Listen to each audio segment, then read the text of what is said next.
প্রায় 40 বছর ধরে স্বতন্ত্র ইত্তেদায়ী মাদ্রাসার শিক্ষক কর্মচারীরা তারা বিভিন্ন আন্দোলন সংগ্রাম করে আসছে। যে আন্দোলন সংগ্রামের মধ্য দিয়ে গত বছরের 28 জানুয়ারি একটি ঘোষণা পায় অন্তর্বর্তী সরকারের আমলে এই বিদ্যালয়গুলি জাতীয়করণে। তবে সেই জাতীয়করণের ঘোষণা বাস্তবায়ন না হওয়ার কারণে তারা আজকে আবার নতুনভাবে একটি মানববন্ধন দাঁড়িয়েছে। সেই মানববন্ধনের পরবর্তীতে জেলা প্রশাসকের মাধ্যমে তারা প্রধানমন্ত্রী এবং শিক্ষামন্ত্রী বরাবর একটি স্মারকলিপি প্রদান করবেন। এবং আমি একটি তথ্য জানিয়ে রাখি, কুড়িগ্রাম জেলায় এরকম প্রায় 380টি বিদ্যালয় রয়েছে এবং সেই বিদ্যালয়ে প্রায় 1900 শিক্ষক কর্মচারী তারা কাজ করে আসছেন। এই 40 বছর ধরে অনেকে মানবতার জীবনযাপন করে আসছিলেন।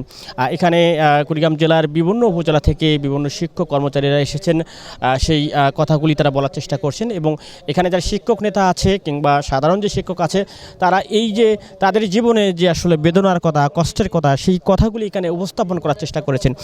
বিশেষভাবে এখানে অনেকে বলার চেষ্টা করেছেন যে আসলে তাদের যে এই দাবিটি একেবারে ন্যায্য দাবি, সেই দাবিটি বাস্তবায়নের জন্য তাদেরকে বারবার রাস্তায় নামতে হয়েছে, আন্দোলন করতে হয়েছে, সংগ্রাম করতে হয়েছে। তবে আসলে তারা যেটি বলতে চাচ্ছে তাদের এই দাবি আদায়ের জন্য সরকার যেন খুবই আন্তরিক হয়, তারা আরও রাস্তায় নামতে চায় না। বিশেষ করে তারা বলতে চাচ্ছে যে আসলে এই যে মাস আছে বা এই যে সময়টাতে আছে সেই সময়টাতে যেন তাদের দাবিটি মানা হয়, অর্থাৎ এই বিদ্যালয়গুলি জাতীয়করণের যে কার্যক্রম সেটি দ্রুত শুরু করে তাদের জীবনের বঞ্চনাকে ঘোচাবেন এমনটাই ভাবে আন্তরিক হবেন সরকার, সেই কথাগুলি তারা বলার চেষ্টা করছেন। এখানে যারা আন্দোলনে দাঁড়িয়েছেন তাদের মধ্য থেকে আমি কয়েকজনের সঙ্গে একটু কথা বলার চেষ্টা করব যে আসলে তারা ঠিক কতদিন ধরে এই আন্দোলন সংগ্রাম করছেন এবং সরকারকে আসলে তারা কি বার্তা দিতে চান আপনারা? আসসালামু আলাইকুম রহমতুল্লাহ। আমরা বাংলাদেশ স্বতন্ত্র ইত্তেদায়ী মাদ্রাসার শিক্ষক দীর্ঘ 40-41 বছর 42 বছর থেকে আমরা আমাদের নিয়মিত যে সমস্ত কাজ বই আমরা পাই, তারপর বিভিন্ন সরকারের কাজে আমরা সহযোগিতা করি, বিভিন্ন নির্বাচনে আমরা সহযোগিতা করি, বিভিন্ন কাজবাজ আমরা সরকারের সহযোগিতা করি। কিন্তু আমাদের বাচ্চাদের কিছুদিন উপবৃত্তি দেওয়া হয়েছিল, পরে কেমন করে জানি কোন রাক্ষস কোন রাঘব বোয়াল কীভাবে এটা বন্ধ করলো জানা নাই। তারপরের থেকে আমরা কোনো বিল বেতন পাই না। বিভিন্ন সরকার বিভিন্ন সময় আসতেছেন, বিভিন্নভাবে তারা কথা বলতেছেন, কিন্তু আমাদের কোনো কাজ নাই, আমাদের বিল বেতন নাই। আমরা খুব মানবেতর জীবনযাপন করতেছি। আমাদের মাঝে অনেক ভাই আমাদের দুনিয়া ছেড়ে চলে গেছেন, তারা পরকালের ডাক দিয়েছেন, আল্লাহ পাকের কাছে তেনারা চলে গেছেন। আমরাও আছি, আমাদের বিবি বাচ্চাদেরকে আমরা ভরণ পোষণে আমরা সত্যি আমরা অক্ষম, ব্যর্থ। আমরা একজন ব্যর্থ বাবা, ব্যর্থ একজন শিক্ষক। বাংলাদেশের মধ্যে সবচেয়ে বলে আদর্শবান মানুষ বলে শিক্ষক, কিন্তু আমরা সত্যি অনাদর্শ, আমরা কোনো পরিচয় দিতে পারি না। তো আমি অনুরোধ করব যে শিক্ষা বান্ধব যেহেতু বিএনপি সরকার, তারেক জিয়া উনি যেহেতু প্রধানমন্ত্রী এবং আমাদের স্যার এহসানুল হক উনি যেহেতু শিক্ষামন্ত্রী, উনি অবশ্য সুন্দর কথা বলছেন, উনি এটা সদকায়ে জারিয়া হিসাবে উনি যাই হোক এটার ব্যাপারে কাজ করতে চান। আমি অনুরোধ করব এই 30 এপ্রিলের মধ্যে উনি যেন আমাদের এই স্বতন্ত্র এই মাদ্রাসাগুলোকে যেন জাতীয়করণের যাবতীয় ব্যবস্থা যেন করেন। আমি আসলে এখানে আন্দোলনরত আরও একজনের সঙ্গে একটু কথা বলবো যে আসলে আপনারা আসলে কী কারণে এই আন্দোলন করতেছেন বা আপনার আমাদের মূল দাবি হচ্ছে আমরা দীর্ঘ 42 বছর থেকে এই প্রতিষ্ঠানগুলো চালিয়ে আসতেছি বিনা বেতনে। আমাদের এখন দেয়ালে পিঠ থেকে গেছে, আমাদের পরিবারে কোনো সম্মান নাই, সন্তানের কাছে কোনো সম্মান নাই।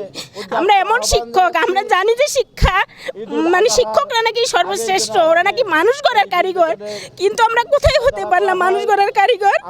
আমরা সরকারের কাছে এটাই জানাতে চাই যে আমরা আমাদের যদি আর অত্যাচারিত নিপীড়িত করতে না চান, আমাদের সম্মান ফিরিয়ে দেন, আমাদেরকে বেতন ভাতা দিয়ে আমাদের কর্মস্থলে সঠিকভাবে যেন আমরা আমাদের কাজ পরিচালনা করতে পারি সেই সুযোগটা করে দেন। গত ফ্যাসিস্ট সরকারের সময় আমাদের ছাত্রছাত্রীদের যে উপবৃত্তিটা ছিল সেই সরকার এবং মাননীয় তখন তৎকালীন শিক্ষামন্ত্রী উনি আমাদের ছাত্রছাত্রীদের উপবৃত্তিটাও বন্ধ করে দিয়ে যান। এখন আমাদের এমন একটা পরিস্থিতি, এই বাংলাদেশের মধ্যে 90% মুসলমানের দেশ। এখানে সরকারি প্রাথমিক বিদ্যালয়ের যে অবস্থান, আমাদেরকে যেন, যেহেতু আরবি লাইনের আমাদের ইবতেদায়ী হচ্ছে প্রাথমিক, সেক্ষেত্রে আমরা চাই সরকারি প্রাথমিক বিদ্যালয়ের শিক্ষকরা যেভাবে বেতন পেয়ে থাকেন, আমরাও চাই সরকারের কাছে আমাদেরকে একইভাবে একমুখী শিক্ষা ব্যবস্থা যাতে করা হয়, আমাদেরকে আর বৈষম্যের শিকার যাতে না হইতে হয়, এটাই আমাদের ন্যায্য দাবি। আমরা এখানে কেন দাঁড়িয়ে, আজকে এখানে কেন দাঁড়িয়ে, এটার জবাব চাই শুধু। আমরা কেন দাঁড়িয়ে এখানে আজকে? সবাই বেতন পাচ্ছে, আমরা তো পাচ্ছি না। আজ এত বছর ধরে সবাই আজকে নিপীড়িতভাবে আছি, কোথাও কারো কোনো পরিচয় দেওয়ার মতন কিছু নেই। আমরা কেন দাঁড়িয়ে, এটাই আমরা জবাব চাই সরকারের কাছে হোক।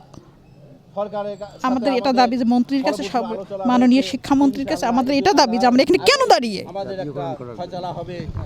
আসলে শিক্ষকরা তাদের যে দাবির কথা বলতে গিয়ে অনেকে আসলে মানবেতর জীবনের কথা বলতে গিয়ে অনেকে আবেগতাড়িত হয়ে গেছেন, এবং তারা আসলে যত দ্রুত সম্ভব এই যে আসলে তাদের দাবি, অর্থাৎ তারা সমাজে সম্মান নিয়ে বাঁচতে চায়।